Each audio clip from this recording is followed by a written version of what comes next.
अऊज़ु बिल्लाहि मिनश शैतानिर रजीम बिस्मिल्लाहिर रहमानिर रहीम। अस्सलामु अलैकुम वरहमतुल्लाहि वबरकातुहू। अलहरम ऑनलाइन कुरान अकादमी की तरफ से खुशामदीद।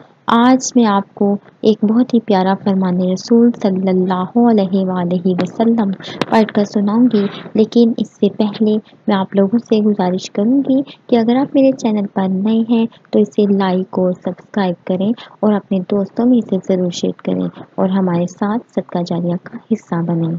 तो चलते हैं आज की हदीस की तरफ। हज़रत मोहम्मद सल्लल्लाहु अलैहि वसल्लम ने फरमाया, जो हक पर होने के बावजूद झगड़ा नहीं करता, मैं उसके लिए आला जन्नत में घर का सामिन हूँ। सुबहान अल्लाह। अल्लाह ताला से दुआ है कि अल्लाह ताला हमें हक पर होने के बावजूद सब्र करने की तौफीक अता फरमाए। आमीन।